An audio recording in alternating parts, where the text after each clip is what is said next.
जी बच्चों अस्सलाम वालेकुम। So what we are starting today. अच्छा, हम लोगों ने ब्लॉक 8 की पैरासाइटोलॉजी स्टार्ट की थी, जो कि हम लोग कहाँ से पढ़ रहे हैं, आप लोगों की रिकमेंडेड बुक लेविंसन से पढ़ रहे हैं। प्रीवियस वीडियो में मैंने आप लोगों को क्या बताया, मैंने आप लोगों को बताया कि हम लोगों ने चैप्टर नंबर 54 से स्टार्ट करने, उसका मैंने आप लोगों को जनरल ओवरव्यू दिया। मैंने आप लोगों को बताया कि जो सिस्टोड्स होते हैं उनको टेप वॉर्म्स भी बोलते हैं। टेप वॉर्म्स की मॉर्फोलॉजी, इनका बेसिक स्ट्रक्चर क्या रहता है कि इनके पास एक राउंडेड हेड होता है स्कॉलेक्स, और इनके पास बॉडी सेगमेंट्स होते हैं। हर सेगमेंट को प्रोग्लॉटिड बोलते हैं, और जो लास्ट वाले सेगमेंट्स होते हैं वो ग्रेविड होते हैं, यानी कि उनके बहुत ज़्यादा एग्स होते हैं। फिर मैंने आप लोगों को बताया कि ह्यूमंस ये इन्फेक्शन किस तरह से एक्वायर करते हैं कि या तो ह्यूमंस लार्वल स्टेज को इंजेस्ट करेंगे और उनके अंदर जाके क्या बनेगा, एडल्ट बनेगा, जो कि उनकी इंटेस्टाइन के साथ स्टिक हो जाएगा। दो डिजीज़ ऐसी हैं, सिस्टिसार्कोसिस और हार्टेड डिजीज़, जिसमें लार्वा की बजाय एग्स इंजेस्ट होते हैं। अब जाहिर है एग इंजेस्ट होगा तो ह्यूमन फॉर्म कौन सी होगी, लार्वल फॉर्म होगी। ठीक है, एग लार्वा एडल्ट, इतना याद रखो।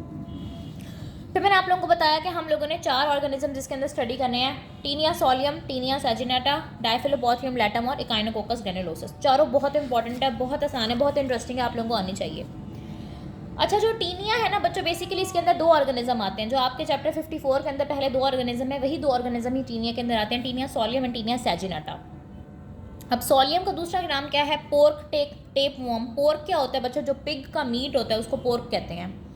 ठीक है, और जो टीनिया सैजिनेटा है इसको कहते हैं बीफ टेप वॉर्म। बीफ किसको कहते हैं, जो आप लोग खाते भी हैं, जो बड़ा गोश्त जिसको कहते हैं, गाय का जो गोश्त होता है वो बीफ होता है। ठीक है, सो पोर्क टेप वॉर्म क्यों कहते हैं, क्योंकि ये पिग्स वगैरह इसके इंटरमीडिएट होस्ट होते हैं। और टीनिया सैजिनेटा को बीफ टेप वॉर्म क्यों बोलते हैं, क्योंकि काओ या कैटल इसका इंटरमीडिएट होस्ट होता है। डिटेल हम बाद में डिस्कस करेंगे।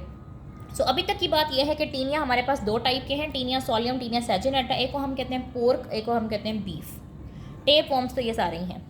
अब हमने इस वीडियो के अंदर, आज की वीडियो के अंदर हम लोगों ने टीनिया सोलियम को डिस्कस करना है। इसकी डिजीज़ डिस्कस करेंगे, इसकी मॉर्फोलॉजी के इंपॉर्टेंट प्रॉपर्टीज़ डिस्कस करेंगे, इसका लाइफ साइकिल डिस्कस करेंगे, पैथोजेनेसिस, क्लिनिकल फाइंडिंग्स और लैब डायग्नोसिस। ठीक है, टीनिया सोलियम बच्चों हमारे पास 2 तरह की डिजीजेस कॉज करता है। ठीक है, कौन कौन सी डिजीज़ कॉज करता है, एक टीनियासिस और एक सिस्टिसार्कोसिस। अभी सिस्टिसार्कोसिस जिसका हम लोगों ने जिक्र किया था, जिसमें एग्स इंजेस्ट हो रहे थे और लार्वा फॉर्म जो है ना वो ह्यूमंस के अंदर जा रही थी, वही वाली सिस्टिसार्कोसिस। टीनियासिस और सिस्टिसार्कोसिस ये 2 डिजीजेस कॉज करता है। टीनियासिस कब कॉज होगी, जब ह्यूमन इंटेस्टाइन के अंदर एडल्ट फॉर्म प्रेजेंट होगी। और एडल्ट फॉर्म कब प्रेजेंट होगी, वही वाली बात है बच्चों, आप लोगों ने याद रखना है कि एग के बाद लार्वा, लार्वा के बाद एडल्ट, या फिर इतना कर लो कि एग के बाद एम्ब्रियो, एम्ब्रियो के बाद लार्वा, लार्वा के बाद एडल्ट। तो अगर एडल्ट फॉर्म ये डिजीज़ कॉज कर रही है, टीनियासिस एडल्ट फॉर्म कॉज कर रही है, हम ये इंसानों की डिजीज़ की बात कर रहे हैं बच्चों, इंसान के अंदर डिजीज़ की। टीनियासिस और सिस्टिसार्कोसिस दोनों इंसान के अंदर की डिजीज़ हैं। ठीक है, सो अगर एडल्ट फॉर्म टीनियासिस में क्या हो रहा है कि अगर एडल्ट फॉर्म ह्यूमन इंटेस्टाइन के अंदर डिजीज़ कॉज कर रही है, तो मतलब इंजेस्ट क्या किया गया होगा, लार्वा इंजेस्ट किया होगा। यानी कि इंसान जब लार्वा इंजेस्ट करेंगे तो उनके अंदर एडल्ट फॉर्म पाई जाएगी, ज़ाहिर है लार्वा बड़ा होकर एडल्ट बन जाएगा ह्यूमन इंटेस्टाइन के अंदर, और वो क्या कॉज करेगा, टीनियासिस। और जो सिस्टिसार्कोसिस है बच्चों, उसकी इन्फेक्शियस फॉर्म क्या है, लार्वा ह्यूमन टिश्यूज़ के अंदर। तो मतलब इंजेस्ट क्या हुआ होगा, एग्स।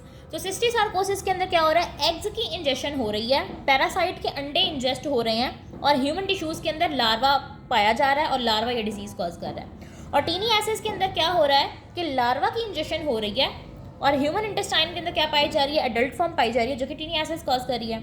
अब आप लोगों ने ये बात याद रखनी है कि जो एडल्ट फॉर्म होती है वो इंटेस्टाइन के अंदर प्रेजेंट होती है, जो लार्वल फॉर्म होती है वो टिश्यूज़ या मसल्स के अंदर प्रेजेंट होती है।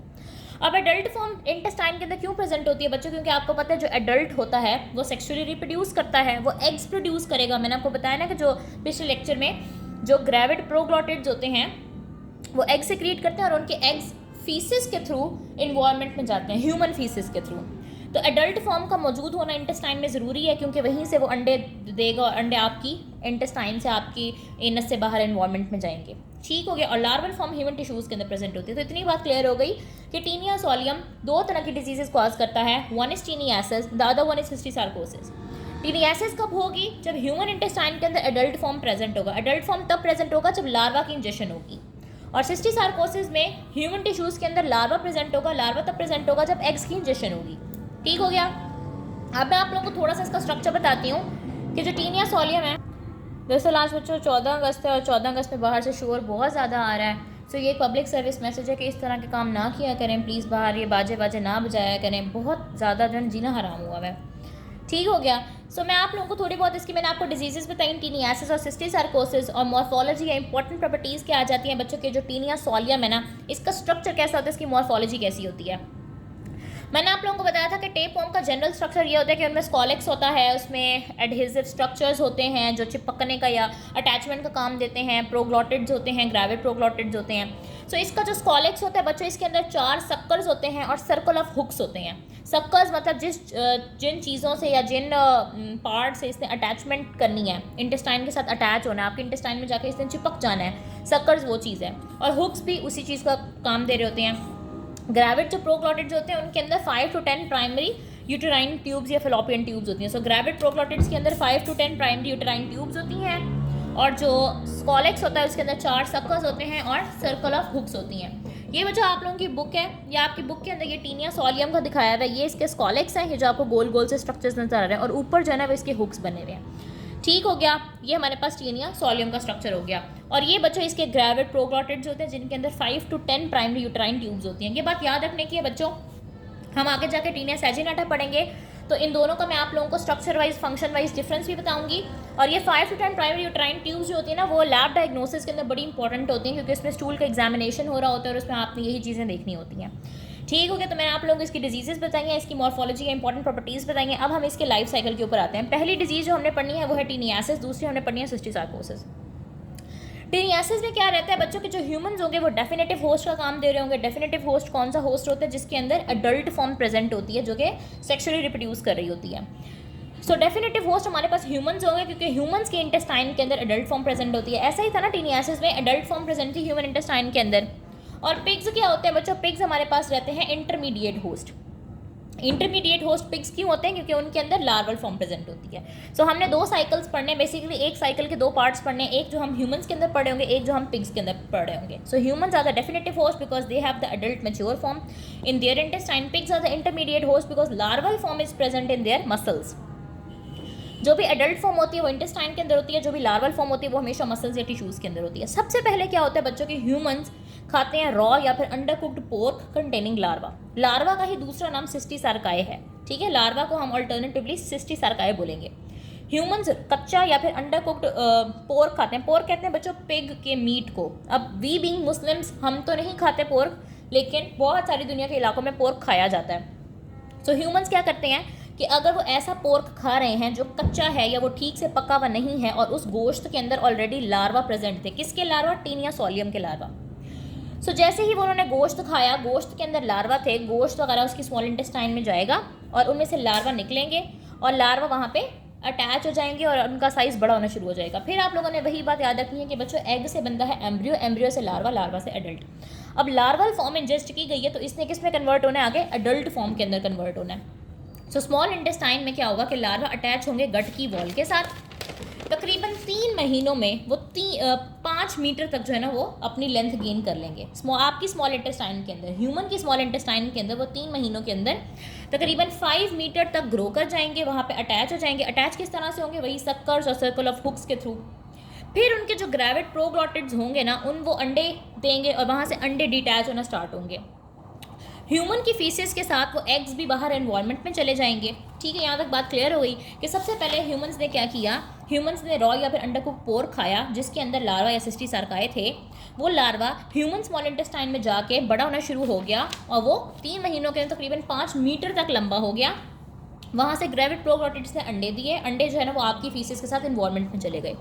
अब क्या होगा बच्चों, ये पर्पल वाली जो चीज़ है ना वो हमारे पास है, जो अब साइकिल पिग के अंदर स्टार्ट हो रहा है। आपके अंदर तो वो अभी है, ऑर्गेनिज्म है और उसने अंडे दिए और अंडे बाहर इन्वॉल्वमेंट में चले गए। अब जो एग्स थे ना बच्चों, वो एक्सीडेंटली पिग्स ने खा लिए। ठीक है, क्योंकि आपको पता है जो पिग्स होता है वो फीकल मैटर खाता है। सो आपके फीकल मैटर को पिग्स ने खा लिया और फीकल मैटर के अंदर क्या थे, एग्स थे। सो एग्स जो है ना वो पिग्स ने खा लिए। अब जो एग्स है ना उनसे आगे क्या निकलेगा, फिर आपने वही एक चीज़ याद रखनी है कि एग से हमारे पास क्या बनता है, एम्ब्रियो, एम्ब्रियो से बनता है लार्वा, लार्वा से बनता है एडल्ट। ठीक है, सो पिग्स के अंदर क्या चीज़ गई है, एग्स। सो एग से क्या बनेगा, एम्ब्रियो बनेगा। ठीक है, 6 हुक्ड एम्ब्रियो जिसको ऑनकोस्फेयर भी बोलते हैं, वो हर अंडे से जो है ना वो एक ऑनकोस्फेयर निकलना स्टार्ट होगा पिग की इंटेस्टाइन के अंदर।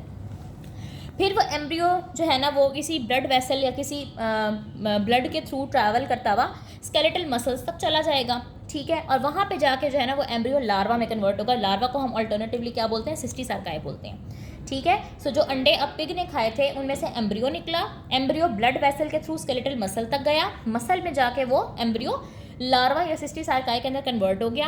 अब पिग के मसल्स के अंदर लार्वल फॉर्म प्रेजेंट है। तो हम फिर वहीं पे आ गए हैं जहाँ से हमने शुरू किया था कि अब इन मसल्स को या इन मीट को, मीट ही होता है ना बेसिकली, मसल्स गोश्त, वही गोश्त हमारे पास क्या होता है, मसल्स ही होते हैं, और उन मसल्स के अंदर क्या प्रेजेंट है, लार्वल फॉर्म। फिर इंसानों ने जो है ना वो पिग का मीट खाया और उसके अंदर ये लार्वा था, दोबारा से वही साइकिल स्टार्ट हो जाएगा, ठीक हो गया बच्चों। सो ये हमारे पास क्या हो जाता है, टीनियासिस। टीनियासिस के अंदर क्या होता है कि लार्वा की इंजेक्शन की वजह से एडल्ट फॉर्म प्रेजेंट होती है ह्यूमन स्मॉल इंटेस्टाइन में, जिसको हम बोलते हैं टीनियासिस, ठीक हो गया बच्चों। मैं यहाँ तक आप लोगों को जो बात बताइए मैं रिपीट कर देती हूँ। टीनिया सोलियम हमारे पास पोर्क टेकवॉर्म इसको बोल रहे होते हैं। इसकी एडल्ट फॉर्म कॉज कर रही होती है टीनियासिस। और एडल्ट फॉर्म कब होती है, जब आप लार्वा की इंजेक्शन करते हैं। इसके पास कॉलेक्स होता है, क्राइवेट प्रोगोटिड्स होते हैं with 5 to 10 primary uterine tubes.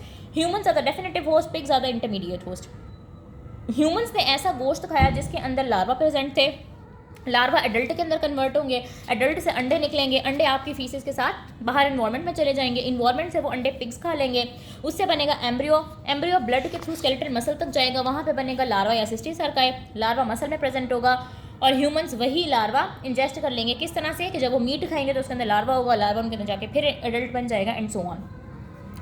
अब बच्चों हमारे पास कहानी के अंदर एक ट्विस्ट है। वो ट्विस्ट क्या है कि इधर आप वापस आओ जहाँ पे हमने ये बात की थी कि एग्स इन्वायरमेंट के अंदर चले गए, ठीक है। जब इंसानों के अंदर वो एडल्ट फॉर्म प्रेजेंट थी स्मॉल इंटेस्टाइन के अंदर, उसने अंडे दिए थे और अंडे इन्वायरमेंट में चले गए, तो हमने कहा था कि eggs are accidentally eaten by pigs.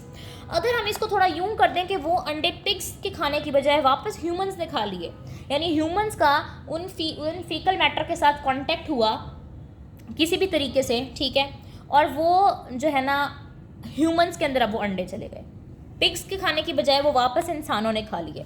तो बच्चों ये बहुत ख़तरनाक कंडीशन को जन्म देता है जिसको हम बोलते हैं सिस्टीसार्कोसिस, ठीक है। ह्यूमंस इंजेस्ट कर लेते हैं वॉर्म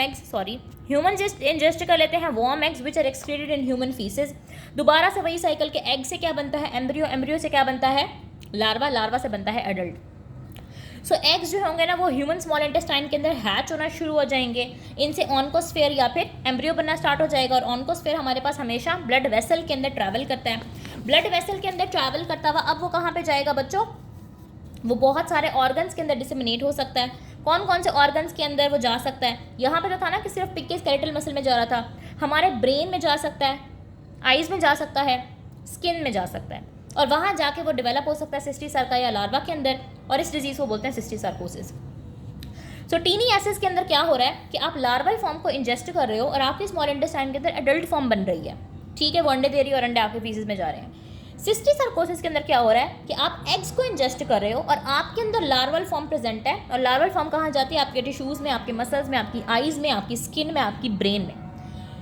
सो टीनियासिस इतनी कोई ख़तरनाक कंडीशन नहीं है, लेकिन सिस्टीसार्कोसिस एक बहुत ख़तरनाक कंडीशन है, कि एग्स को इंजेस्ट करना बहुत ख़तरनाक साबित हो सकता है as compare to larval form को इंजेस्ट करना। सो सिस्टीसार्कोसिस भी यही चीज़ है बच्चों, बस बहुत ज़्यादा डेंजरस कंडीशन है, क्योंकि ह्यूमंस यहाँ पे टीनिया सोलियम के एग्स खाना स्टार्ट कर देते हैं, उनसे लार्वा निकलते हैं, लार्वा ब्लड में जाते हैं,